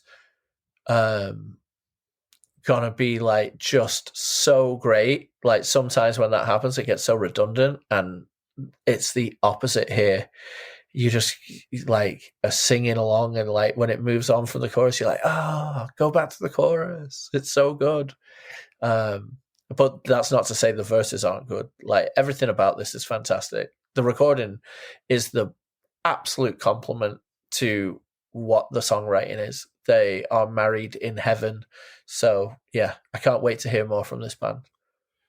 Yeah, they got everything right. Like the singing is perfect for it. The tones are perfect. The recording is perfect. Like it's so on the nose of like what it is. And I kind of feel like you might be low rating like these other two songs, Dan, like because think about like the Adolescents, like the Blue LP, right? Like if it didn't have Kids of the Black Hole and Amoeba on it, like it's still a great LP, but it's like these two tentpole songs like make it like one of the greatest LPs ever. You know what I mean? And like I kind of feel like that with this, like if they put out like a 2-song 7-inch and it was just the two other tracks, I'd be like, God damn, they knocked this 1981 style like out, like 1981 OC style, like straight out of the park. Like it would still be there, but like that they tap into like this shit that's like like that for like the first two TSOL 12 inches and like the Agent Orange, like how they just like they're dipping their toes in like the water of like that dark vibe, like for this antisocial song. It's like, good God, man, it's so fucking spectacular. So I need this. Someone track down a 7-inch, a round of 7 inches for your people. What's up? Everyone, check out the playlist and check out all this stuff.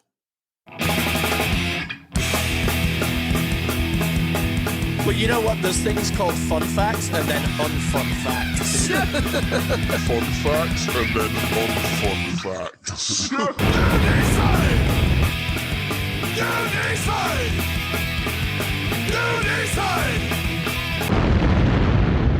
All right, we're joined again by the referee.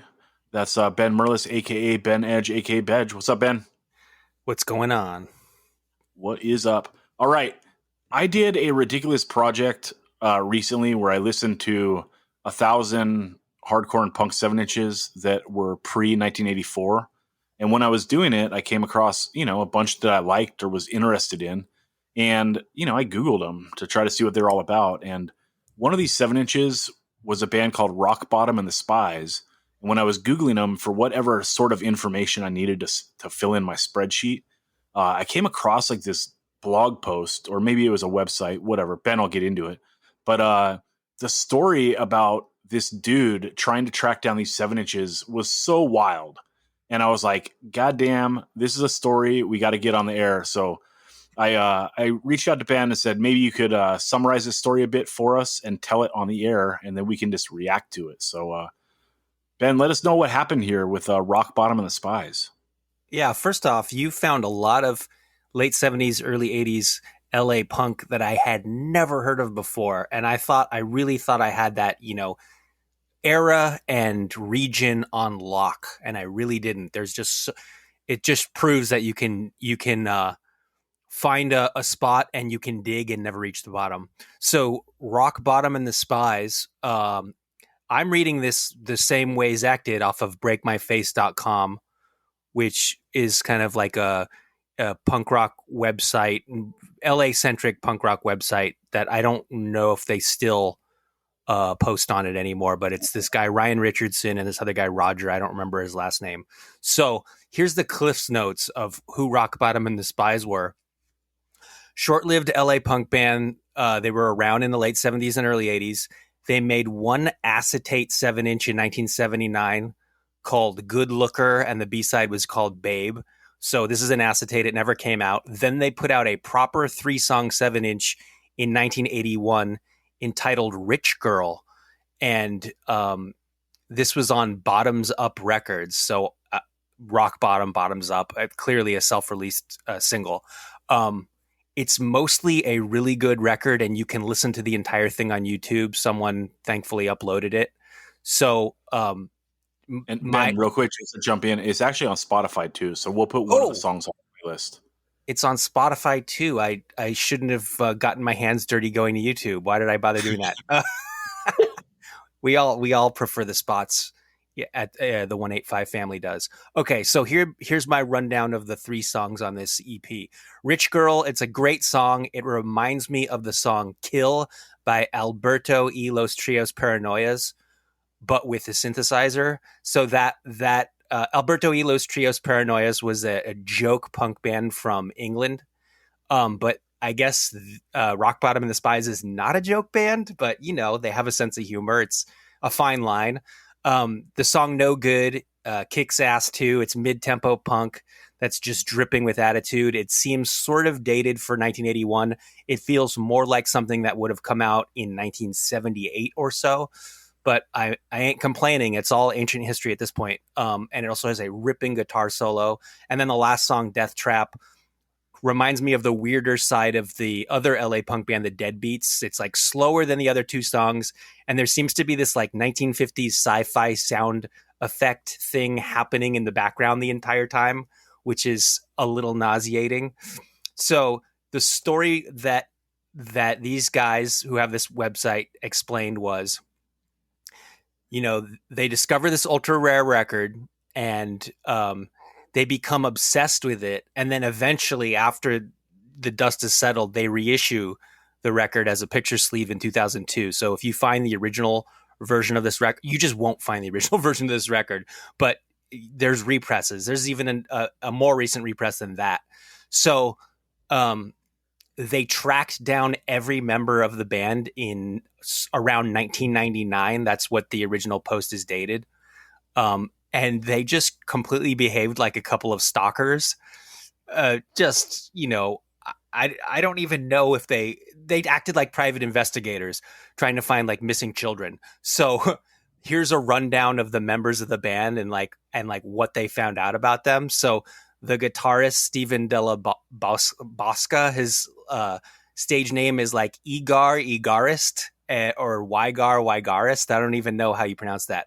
But he was in this band Zolar X, which is pretty obscure as well, but people know who they are. They dressed like space aliens, and they predate the punk scene. They were an LA band that started in 1973, and they're considered like kind of a precursor to punk. And they sing about like how they're, you know, aliens from outer space. That's their whole vibe. And it's sort of like a 1950s sci-fi looking band. And they would walk around in spacesuits like in the middle of the day, like to go to the 7-Eleven, and people would be like, who the fuck are these guys? So they kind of became known for that. So this guy who was the guitarist of both bands, they found this guy in around the late 90s living with his mom, and his mom was quote unquote born angry. She was like the meanest person they had ever come across. And they lied to him and his mom and said that they were record label execs, that they had a royalty check for him, but they had to meet him in person to give it to him, which is weird because it's like, what record label would they possibly be giving a royalty check from? And the guy, the guitar player guy, bought the lie, and he's like, okay, let's meet up. Then they meet up with him. He finds out they were totally lying to him, but then they're like, oh, we'll buy a single off you for your troubles. Because I don't think at this point, maybe these guys who have this website don't even own the single. So they buy this 7-inch, and then they try to track down the next guy. And I don't know if this guy was a guitar player in the band, Guillermo Libuti. They found an address for him in LA, but a neighbor said basically like, oh, the two people in that house were like a coke dealer and a heroin dealer, and the coke dealer murdered the heroin dealer, and the coke dealer disappeared. And they figured out like, oh, this Guillermo guy was the coke dealer who probably murdered the heroin dealer, and then like, you know, ran for it. So that's pretty dark. The next guy was Blank Frank. He also played in a band called Deep Six, so I couldn't tell you anything about. They got a hold of his mom, and his mom said he died in an apartment fire some years back, and other people said it was drug related, and it may have been both. You know, a lot of people fall asleep with a cigarette in their mouth and then start a fire. So that's a bummer. Next guy, bassist Ian Icon. They didn't even know this guy existed because he wasn't credited on the record. And they found in an old ad that the Rock Bottom and the Spies single had been distributed by a label called ICI Sanoblast, which was the label that put out the LA's Wasted Youth LP, Reagan's In. We all love that record. The Lewd LP, the Eastern Front Comp, and the Zolar X LP from 82. So they found out that Ian actually co-owned that label, and he was also the bass player of Rock Bottom and the Spies. And they found him. They found his apartment building, and they like called every number until he answered. And then he said like they said, oh, this guy's like well adjusted. Okay, finally there's like a happy ending with one of the members of this band, because everything else seems really, downtrodden. So then they go to drummer Joel Martinez. And according to Discogs, he played in the band The Pop, which is a relatively well-known kind of power pop band from LA.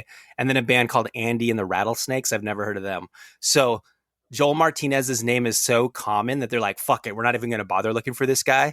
And then they found out later from Nicole Panter, who had been the Germs manager, that Joel Martinez was dead. So that's another unhappy ending. Okay, last guy they had to look for was the singer of the band, Rock Bottom, whose real name was Rock Halsey. So Nicole Panter helped them figure out that he was currently serving 25 years in prison for cooking and dealing meth. And they got a hold of him in prison, and he started becoming their pen pals and writing letters from prison. And he basically told his mom and his sister, like, tear our house apart to help them find 7 inches. And the mom and the sister were like, nope, we can't find any. And they're like, shucks. It's like, he's so helpful. And then they said apparently this guy saw a prison guard beating a prisoner, and he testified against the prison guard, and they put him in solitary confinement as payback, which just sounds like, hell on earth. And then they found out, probably through his mom, that his mom had been Miss Germany in the 1952 Miss Universe contest, and his dad was an actor named Brett Halsey. And if you look up Brett Halsey on IMDb, he was in like a trillion movies going back to the early 50s. Most notably, Return of the Fly with Vincent Price. You can all sing the Misfits song. And then Return of the Fly with Vincent Price. Yeah, Return of the Fly. And Sorry.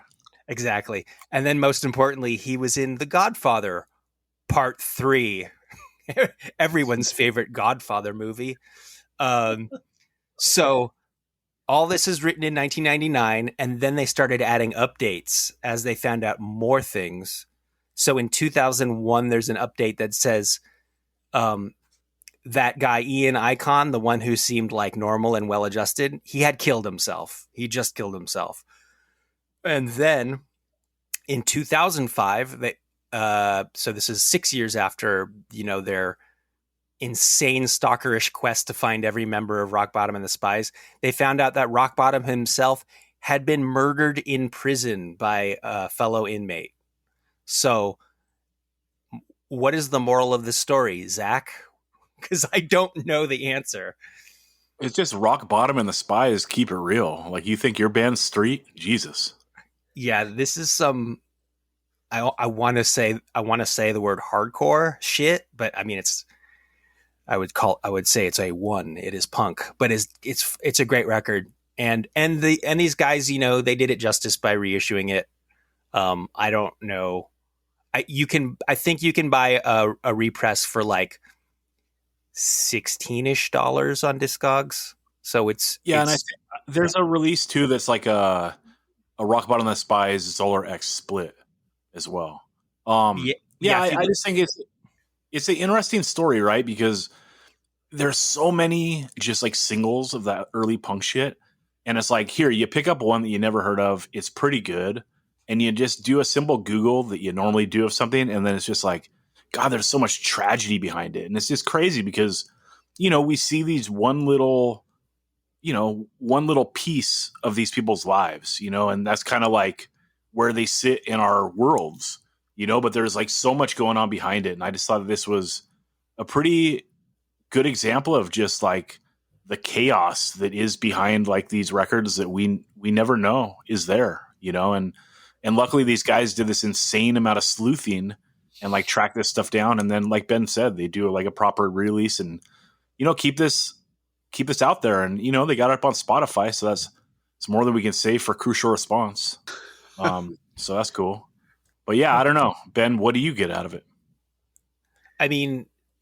Think of it this way. There are hardcore punk bands from the same time period where every member is like highly educated and like married with children, and a functioning member of society, and they might sound just as crazy as Rock Bottom and the Spies. Like, so how much can you say that the music is reflective of the lives of the members of the band? You know, you just never know. Yeah, that's a good point. Dan, you want to say anything on this before we get out of here? Well, I've got a couple things to say. First and foremost, there are spies that have worked in communist Russia, spies that have worked in Nazi Germany that have better chances of living than the spies in this band. You know? Yeah, it's doing not a crazy. And then I also want to echo what the song that's on our Spotify playlist is about. I Need a Rich Girl Too. Shout out. That's a banging song though. It is. Check it out on the playlist, everyone. Chris, you want to say anything about this, or should we move on? There's a lot there, so I don't know where to react. But I thought the most amusing part was the record exec that was going to give them royalty checks for the acetate that never came out on vinyl. Yeah, I love the idea of like tricking someone and like going to show up in person to tell them you tricked them, and then just being like, "Oh, that's cool, man." Like, well, let's just figure it out. Was that the first? That had to have been the first person they reached out to, because if they reached out to everyone else and saw how horribly wrong things went, they might have thought twice about trying to trick this dude. That's true. That's true. All right, everyone, that's that. If you know any other wild ass stories about any old school bands, get at me and we'll dig into it and talk about it on the air.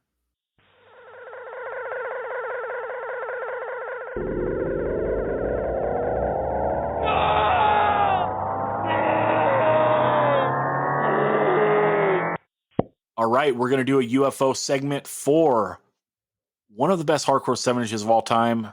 Dan, in your top 10 or top 20? Top 10. Okay. Yeah, we're going to do a UFO for the Alone in a Crowd 7-inch. So the day before Jules goes in to record vocals on this 7-inch, he's abducted by a UFO. You can replace him with any person in the history of music. Doesn't have to be from the same era to sing on this record. Dan, you chose this one. You can go first. Oh, gosh. Tough. So I can't choose Jules from Side by Side because that would be cheating, so I'm not going to. Yes, and Dan, we should say, I said you can't choose yourself. Like, I thought this was like a setup. Like, dude, let's do Alone in the Crowd. I choose myself to sing on it. You know? What, like going to like fantasy camp? Yes. Yeah, Can I please sing on this, please? No. Yeah. But no. Real quick, let me just spit out. I'm taking rabies, so don't take him. No problem. I mean, I thought you were going to take me. That's why you told me I couldn't be on it. That's true. Well, you're my second choice. If I can't get rabies, I'm taking Dan Sant. All right, good. I was tossing between two very different sounding voices for this. One to take it to more of a brutal, like interesting way, like especially like hearing Is Anybody There, like with Todd from Tragedy. Ooh. I think with the like just brutality of his voice, like it would just be so hard.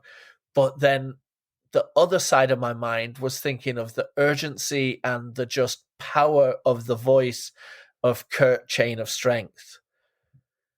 Oh. And how good that would sound over these songs. And also because he's a bit of a dingbat, he would totally like love the Who You Know lyrics, which haven't necessarily held up that great. But I'm going to go Todd Tragedy. I think that just wins out just slightly to me, just how brutal that could be. And then I would really like to see how deep, like in the pocket, he can get on When Tigers Fight. So I'm going... I was going to say, he has that bell to go ding. Oh, yeah. Absolutely. I think that would be a really interesting way to take the 7-inch into a slightly different direction, but still harness the power of how amazing these songs are, and that his vocals would be just giving it a different spin on life. Yeah, I think that's a great choice because it's so different. For me, I had to have someone that can like hold out the "Is anybody there?" Like I want like someone to be able to hold that out, and that's why I was singing Rabies, right? Because like the end when he's like, "You rise above, gotta rise above, gotta rise above," or when it's like S1, like he can just hit that note, and like hearing that on the first song would be so sick.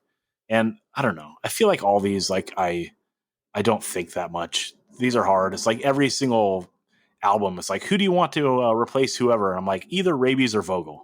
What I mean? Like every single one. It's like, Rabies or Vogel.